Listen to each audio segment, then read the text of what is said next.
ভারত সরকার মোদীকে ২৪ ঘন্টার আল্টিমেটাম দিছে ছাত্র জনতা, অর্থাৎ ২৪ ঘন্টার ভিতরে কোনোদিন ডিসিশন না নেওয়া হয় তাহলে হচ্ছে আরও ব্যাপকভাবে বিক্ষোভ করবে এবং সরকার পতনের আরও ব্যাপকভাবে ডাক দিবে। সো এই যে একটা আন্দোলন শুরু হইতেছে সেখানে কিন্তু অলরেডি আপনারা জানেন ইন্টারনেট ব্ল্যাকআউট, অর্থাৎ ইন্টারনেট কিন্তু বন্ধ করে দিছে এবং নানান প্রকার লাঠিচার্জ করতেছে স্টুডেন্টদের উপর। এবং জুলাই অভ্যুত্থানের সময় বাংলাদেশে যেরকম ঘটনাগুলো ঘটছিল সেম টু লাইক দ্যাট এমনই ঘটনা কিন্তু স্টুডেন্টের সাথে ঘটতেছে ভারতীয় সরকার, এবং তাদের উপরে লাঠিচার্জও কিন্তু করতেছে। এবং এই যে লাঠিচার্জ করার পিছনে কিন্তু যে স্টুডেন্ট যারা আছে তারা কিন্তু মানে থেমে যাচ্ছে না, তারা আরও সামনের দিকে এগিয়ে যাচ্ছে এবং তারা কিন্তু চাচ্ছে শিক্ষামন্ত্রীর পদত্যাগ। এখন শুধুমাত্র শিক্ষামন্ত্রীর পদত্যাগেই বিষয়টা থেমে নেই, এখন কিন্তু সরকার প্রধানের উপরেও কিন্তু আঙ্গুল উঠতেছে এবং যতই দিন যাচ্ছে ততই কিন্তু সরকারের একটা চাপ কিন্তু প্রেশার কিন্তু ক্রিয়েট হচ্ছে। সো সরকার কিন্তু এটা অলরেডি বোকামি করতেছে। যদি স্টুডেন্টের আন্দোলনটা এখন তার যে দাবিগুলো আছে সেই দাবিগুলো যদি না মেনে নেয় তাহলে যতই দিন যাবে আন্দোলন কিন্তু ততই আরও প্রকট হবে।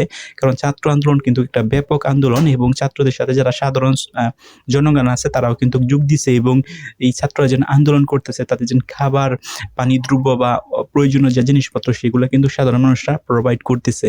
দ্যাটস মিন ছাত্রদের সাথে সাধারণ মানুষও আছে, তার মানে হচ্ছে সর্বসাধারণ সবাই কিন্তু এই আন্দোলনে যোগ দিছে প্রত্যক্ষ বা পরোক্ষভাবে।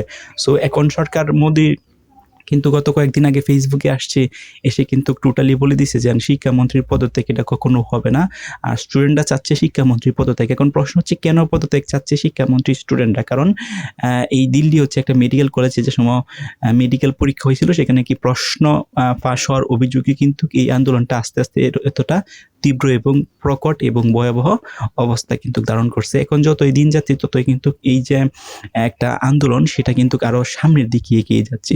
সো ভারতে কিন্তু এখন খুবই ক্রিটিক্যাল অবস্থা এবং যে ইন্টারনেট শাটডাউন করে দিছে বাংলাদেশেও কিন্তু জুলাই অভ্যুত্থানের সময় ইন্টারনেট যেরকম শাটডাউন করে দিয়েছিল সেম টু লাইক দ্যাট একটা শহরে হচ্ছে ইন্টারনেট ব্ল্যাকআউট, অর্থাৎ ইন্টারনেটকে শাটডাউন করে দিয়েছে যাতে করে স্টুডেন্ট মানে একটা স্টুডেন্ট অন্য স্টুডেন্টের সাথে কোনো প্রকার যাতে ইনভলভ না হতে পারে, যোগাযোগ না করতে পারে। তারা বুঝতেছে যে যদি যোগাযোগ ব্যবস্থাটাকে ভেঙে দেওয়া হয় তাহলে হচ্ছে হয়তোবা এই আন্দোলনকে দমিয়ে রাখা যাবে এবং পুলিশ বা আইন শৃঙ্খলা বাহিনী যারা আছে তাদের উপরে প্রচুর প্রেশার ক্রিয়েট করতেছে সরকার এবং তারা হচ্ছে লাঠিচার্জ করতেও কিন্তু বাধ্য হচ্ছে পুলিশরা। সো এইরকম যেন একটা ভয়াবহ অবস্থা এটা কিন্তু বাংলাদেশের মতনই কিন্তু হতে যাচ্ছে।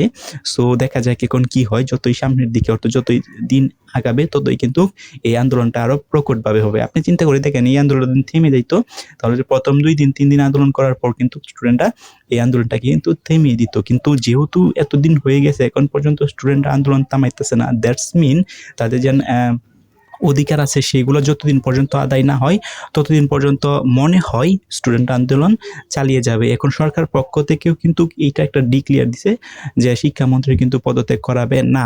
সো সরকার এবং স্টুডেন্টের মধ্যে যে এখন দ্বন্দ্বটা চলতেছে সেটা কিন্তু একটা ভয়াবহ দ্বন্দ্ব চলতেছে। সো এভাবে দুই সামনের দিকে এগিয়ে যায় তাহলে হয়তোবা ভারত আরও ক্ষতিগ্রস্ত হওয়ার সম্ভাবনা আছে, কারণ এই স্টুডেন্টরা যেন আন্দোলন করতেছে, স্টুডেন্টরা কিন্তু একটা সময় শান্তিপূর্ণ আন্দোলন করতেছিল, সেখানে কিন্তু পুলিশরা যায় স্টুডেন্টের উপরে লাঠিচার্জ এবং বিভিন্ন প্রকার আঘাত করছে।